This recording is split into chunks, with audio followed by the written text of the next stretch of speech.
po kayo. Bago po ang lahat, first things first.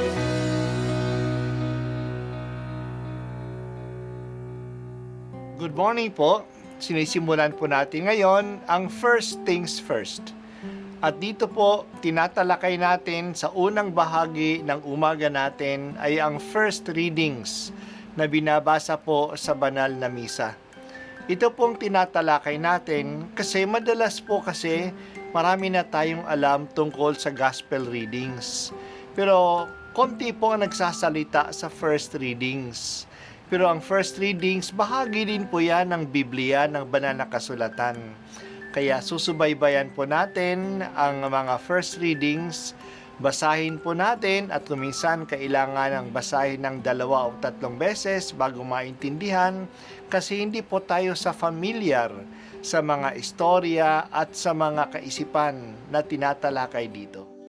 Ang pagbasa mula sa aklat ni Propeta Isayas. Ang ulilang lupaing malaon ng tigang ay muling sasaya. Mananariwa at mamumulaklak ang ilang. Ang dating ilang ay aawit sa tuwa. Ito'y muling gaganda tulad ng mga bundok ng Libano at mamumunga ng sagana tulad ng Karmelo at Saron.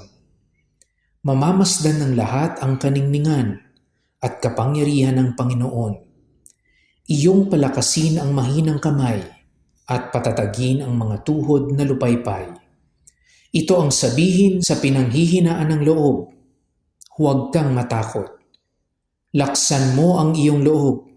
Darating na ang Panginoong Diyos at ililigtas ka sa mga kaaway. Ang mga bulag ay makakikita at makaririnig ang mga bingi. Katulad ng usa, ang pilay lulundag. Aawit sa galak ang mga pipi. Ang mga tinubos ng Panginoon ay babalik sa Jerusalem. Masiglang umaawit ng pagpupuri. Paghaharian sila ng kaligayahan. Lungkot at dalamhati ay mapapalitan ng tuwa at galak magpakailanman. Ang salita ng Diyos. Salamat sa Diyos. Huwag kang matakot. Laksan mo ang iyong loob. Darating na ang Panginoong Diyos at ililigtas ka sa kaaway.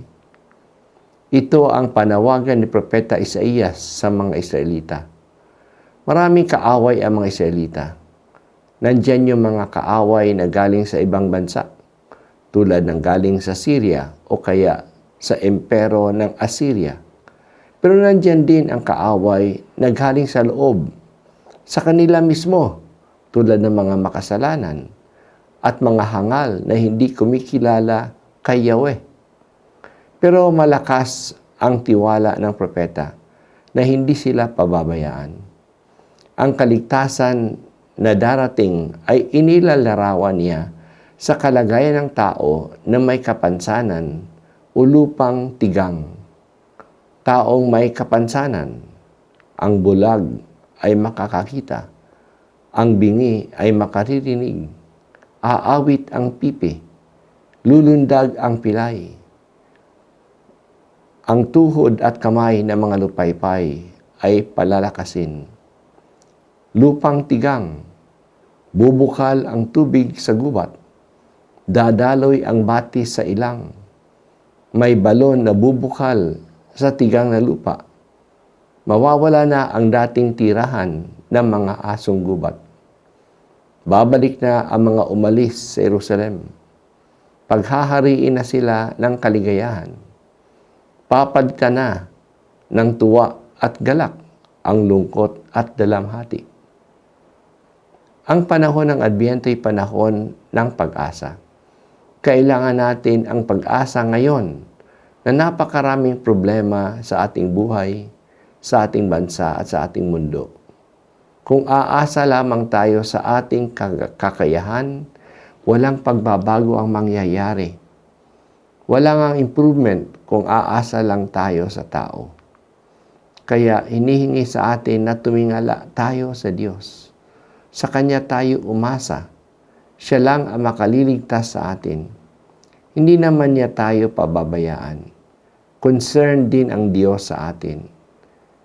Gawaing maunlad ng Panginoon Diyos ay ang ating buhay. Dahil sa Kanya, ang katapatan at pag-ibig ay magdadaop palad. Ang kapayapaan at ang katwiran ay magsasamang ganap. Umasa tayo. Tumingala tayo sa Diyos. Magdasal tayo. Umaasa po kami, O Diyos, na Ikaw ay darating upang kami ay tubusin.